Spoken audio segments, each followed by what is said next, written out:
Hey, guess what, guys? 2020 is finally over. I guess we can say 2021.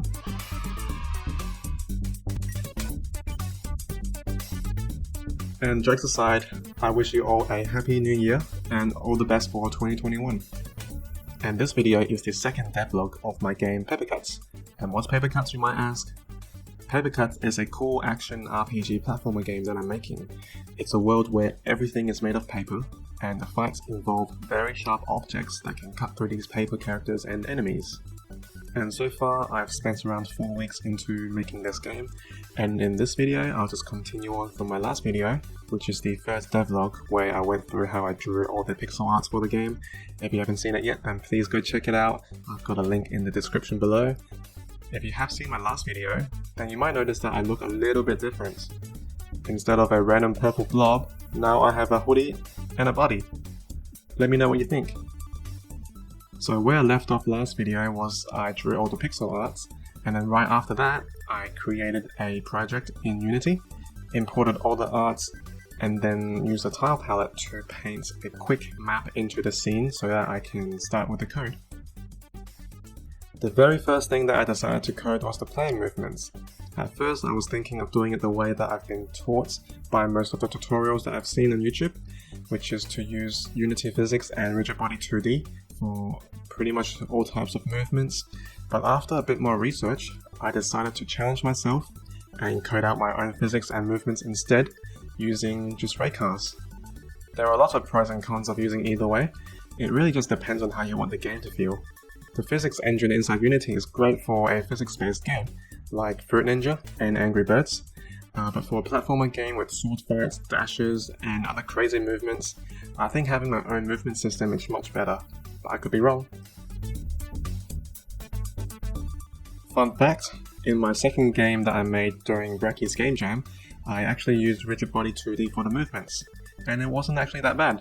You can play it on my itch.io page, link in the description below. With the Raycast system, I'm constantly firing rays in the direction that the character is moving, and checks if it will hit anything such as the floor or wall. If it does hit, then it will stop the player from moving more in the same direction. So I went ahead and did 2 basic movements for my character, which is left, right, and also the jump. I did it in a way where if you want to change direction while on the ground, it's very fast and snappy.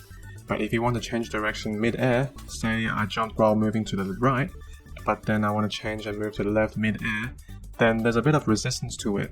I just thought it's a nice touch to make the game feel a bit more realistic, and also makes the player conscious about the direction that they are going.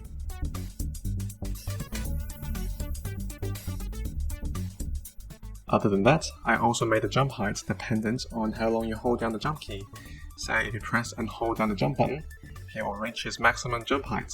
But if you just tap and let go of the jump button really quickly, he just does a little hop instead. This allows for fine control of the character during gameplay, because sometimes you might not want to jump the full height, and you just want to jump a little bit just to dodge an attack and quickly return back to the ground for the next move. And once I have the player movements all done, I then proceeded to work on a camera follow effect. Basically, the camera will just smoothly follow the player around the map. I added this blue box to act as a sort of buffer zone where the player can move freely without affecting the camera until he gets too close to the edge and actually move the box itself. Since the game is an action game, there's going to be a lot of movements and dashing around, and with this blue box, the camera doesn't need to constantly move around trying to catch the character.